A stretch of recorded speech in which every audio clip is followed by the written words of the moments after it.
Both Fauji and Engro have decided to decrease local prices for urea, likely to translate into lower food prices later in the year. Farooq Tirmizi writes, after GIDC reduction, fertilizer companies pass on cost cuts to farmers.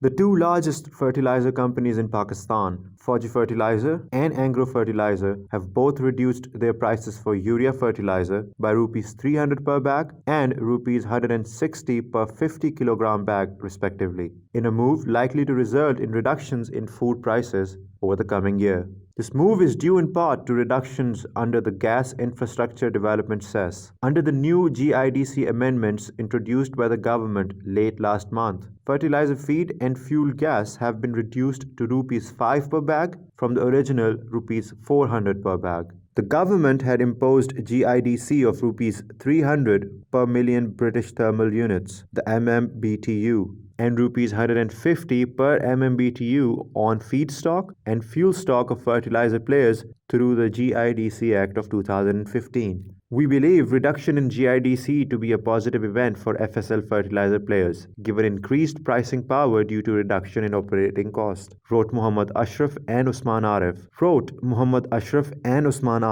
Research analysts at Foundation Securities, which is a securities brokerage firm, in a note issued to clients on January 31. Analysts believe the move is likely to have a positive impact on the profitability of the fertilizer manufacturing sector. This is because the reduction in prices is lower than the required quantum to pass on the impact of reduction in GIDC, according to Ashraf and Arif. The GIDC was initially imposed as a levy by the Zardari government in 2011 on gas consumers in the industrial sector. The money collected was to be used for the construction of infrastructure projects like the Iran-Pakistan pipeline. In December 2013, the GIDC was declared unconstitutional by the Supreme Court of Pakistan, but in 2015, the government reimposed the GIDC.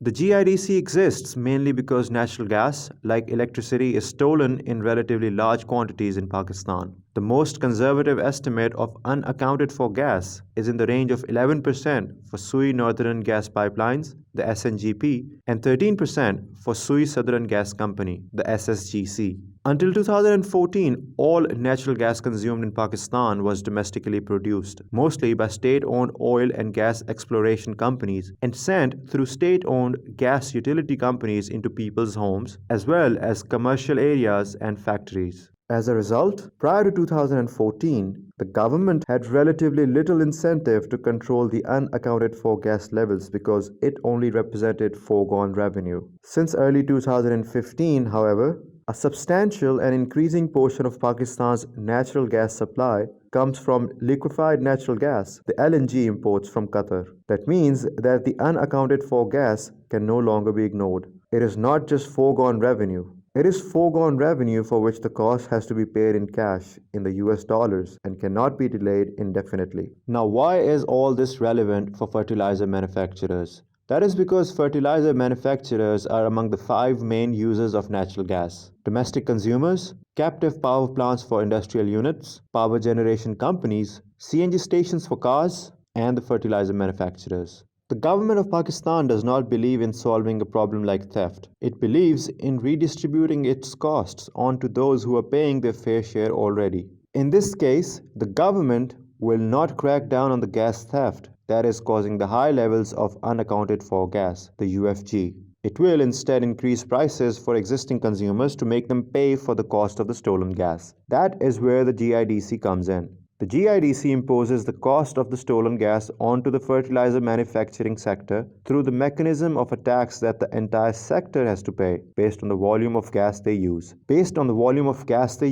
Measured in MMBTU. It is, in effect, price discrimination masquerading as a tax. The problem with GIDC, particularly in periods of high food inflation like the one Pakistan is in right now, is that it raises the cost of fertilizer, which has 2 effects on food prices. Firstly, it increases input costs, which would drive prices higher through what is known as cost push inflation. Secondly, Higher fertilizer prices can result in farmers buying less, which in turn lowers the yields of their crops and therefore creating a shortage, which would also drive prices higher. But if the government does not impose GIDC, it ends up not having the money to pay for gas imports, which in turn results in gas rationing and load shedding, the kind of which areas of Sindh are going through acutely over the last several months. In short, the government is forced to choose between cheap food or the gas to cook it. There is, of course, the option of cracking down on gas theft and therefore avoiding the problem entirely. However,